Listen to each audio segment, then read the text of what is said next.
जय श्री कृष्णा। अहोई अष्टमी का व्रत कार्तिक मास के कृष्ण पक्ष की अष्टमी तिथि के दिन किया जाता है। पुत्रवती महिलाओं के लिए यह व्रत अत्यंत ही महत्वपूर्ण होता है।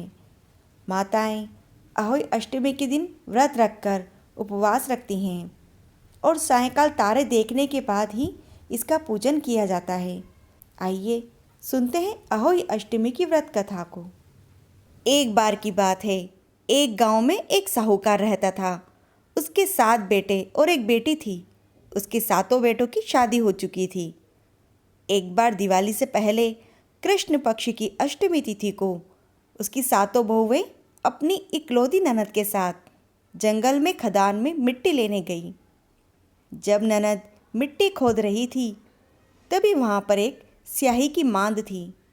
मिट्टी खोदते समय ननद से स्याहू का एक बच्चा मर जाता है तो स्याहू माता बोलती है कि तूने मेरा बच्चा मारा है, अब मैं तेरी कोख बांधूंगी।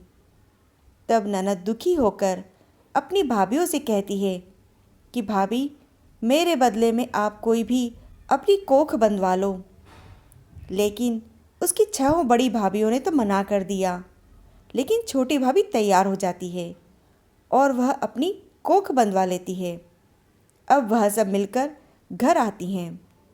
उस दिन के बाद छोटी भाभी के जो भी बच्चा होता है वह 7 दिन के बाद मर जाता है। एक दिन उनकी सास एक पंडित जी को बुलाकर पूछती हैं, क्या बात है पंडित जी, मेरी छोटी बहू के जो भी बच्चा होता है वह 7 दिन के बाद मर जाता है, जिंदा नहीं रहता। तब पंडित जी उसे काली गाय की पूजा करने का उपाय बताते हैं। काली गाय स्याहू माता की सहेली होती है। वह जब इसकी कोख छोड़ेगी तब इसका बच्चा जिंदा रहेगा। तब रोज़ सुबह जल्दी उठकर चुपचाप वह काली गाय के नीचे अर्थात गोबर साफ करके आती हैं। तो गौ माता सोचती है कि आजकल कौन मेरी सेवा कर रहा होता है, मुझे पता लगाना पड़ेगा। गौ माता दूसरे दिन सवेरे जल्दी जागकर देखती है तो साहूकार की बहू उसकी जगह साफ सफाई कर देती है। गौ माता उससे पूछती है कि तू ये सफाई क्यों कर रही है, तुझे क्या चाहिए।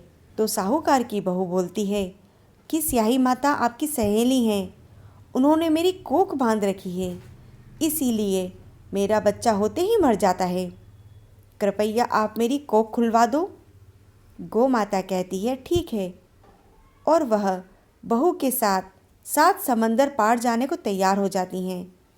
रास्ते में दोनों थककर एक पेड़ के नीचे बैठती हैं तो वहाँ पर एक सांप पेड़ की कोटर में रखे हुए गरुड़ के बच्चे को खाने के लिए आता है और गरुड़ के बच्चे खाने के लिए वह पेड़ पर चढ़ने लगता है। तो वह बहू उसे देख लेती है और उस सांप को वह मार देती है और उसे ढक देती है। शाम को गरुड़ जब आता है तो वहाँ पर खून देखता है तो बहू को चोंच मारने लगता है। तब बहू कहती है, मैंने तो आपके बच्चों को बचाया है, यह देखो, यह सांप उन्हें खाने जा रहा था।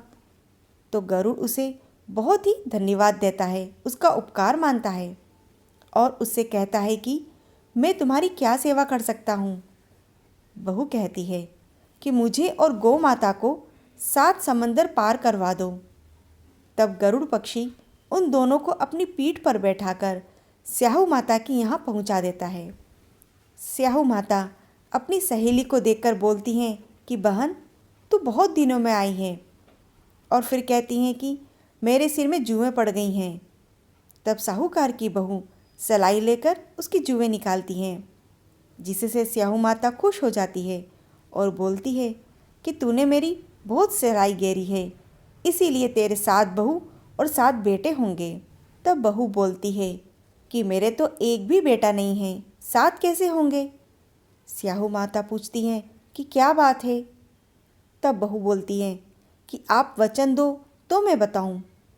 स्याहू माता वचन देती हैं। तब बहू कहती है कि आप ही ने मेरी कोख बांध रखी है माँ, मेरे बच्चे कैसे होंगे। यह सुनकर स्याहू माता बोलती है कि तूने तो मुझे ठग लिया, मैं पहले तेरी कोख नहीं खोलने वाली थी, पर अब मुझे तेरी कोख खोलनी पड़ेगी। जा, तेरे 7 बेटे और 7 बहुएं होंगी, तू घर जाकर अष्टमी की पूजा करना और उसका उजमना करना। बहू लौटकर घर आई तो उसके 7 बेटे और 7 बहुएं हुई। वह सबको देखकर खुश हो गई। अब अष्टमी के दिन उसने 7 अहोई बनाकर पूजा करी और उजमना किया।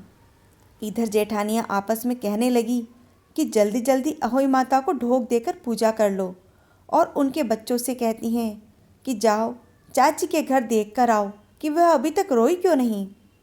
बच्चे जाकर देखते हैं तो वहाँ पर चाची कुछ मान रही होती है और उजमना कर रही होती है।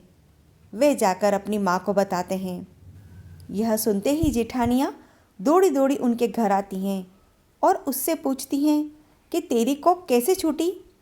तब देवरानी बोलती है कि स्याहू माता ने कृपा करके मेरी कोख खोल दी।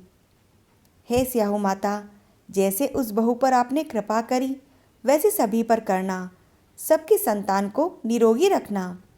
कथा अधूरी हो तो पूरी करना और पूरी हो तो मान करना। इसी प्रकार की सभी कहानियाँ सुनने के लिए आप इस चैनल को सब्सक्राइब जरूर करें और इस कथा को लाइक व शेयर करें। जय श्री कृष्णा।